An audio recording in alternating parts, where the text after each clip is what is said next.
Bonjour les amis, une rapide vidéo car il y a un nouvel épisode dans le feuilleton de la soi-disant retraite minimum à 1200 euros. Vous savez, ce sujet est un pur scandale. La retraite minimum à 1200 euros, c'était censé être la mesure sociale, je mets des guillemets, pour faire passer la pilule d'un projet de loi profondément régressif qui recule l'âge de départ à la retraite de 62 à 64 ans.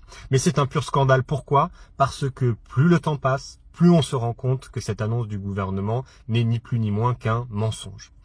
Je le disais, c'est plusieurs épisodes. Premier épisode, le gouvernement nous disait la retraite minimum est 1200 euros, c'est pour tout le monde. Ça concernera donc à peu près 200 000 nouveaux retraités chaque année.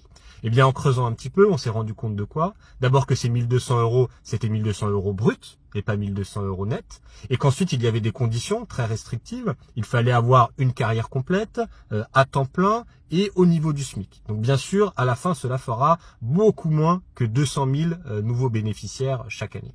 Donc, épisode suivant, nous avons profité des débats parlementaires sur le projet de loi pour questionner les ministres sur ce sujet, et notamment Olivier Dussopt, le ministre du Travail en charge de la réforme des retraites. Nous lui avons demandé, monsieur le ministre, combien de personnes exactement toucheront cette fameuse retraite minimum à 1200 euros. Alors il a d'abord refusé de nous répondre, et puis sous la pression, il a fini par craquer et nous dire et admettre que cette retraite minimum, elle concernerait finalement peut-être 40 000 personnes. Donc là déjà, premier changement de braquet, on passe d'une mesure pour 200 000 personnes à une mesure qui concerne seulement 40 000 personnes.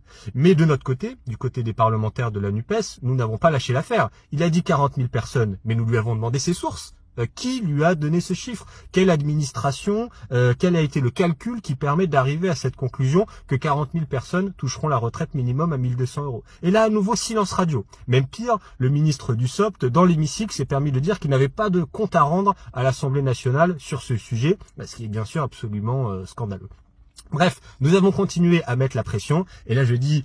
Dernier épisode, là c'est l'actualité d'aujourd'hui. Le ministre Dussopt a écrit un courrier au parlementaire Jérôme Guedj, parlementaire de la NUPES, qui l'avait questionné sur ce sujet. Et là, le ministre Dussopt est obligé d'avouer la vérité. Non seulement ce n'est pas 200 000, non seulement ce n'est pas 40 000, comme il l'a dit dans l'hémicycle, mais c'est peut-être entre 10 000 et 20 000 personnes chaque année qui vont bénéficier de cette retraite minimale à 1200 euros. Donc il faut se rendre compte de l'énorme arnaque qui a été faite. Nous sommes passés d'une mesure qui devait concerner tout le monde, c'est-à-dire au moins 200 000 personnes par an, à une mesure qui finalement va peut-être concerner entre 10 000 et 20 000 personnes. Bref, maintenant je pense que ce mensonge de la retraite à 1200 euros, il est maintenant complètement débusqué. Il n'y a aucune mesure d'accompagnement social dans cette réforme des retraites. Ce n'est qu'une réforme des retraites antisociales qui va faire travailler plus longtemps ceux qui ont déjà un boulot difficile. Donc maintenant que les choses sont claires, que les mensonges sont débusqués, les amis, il n'y a plus qu'une seule chose à faire. À partir du 7 mars, vous le savez,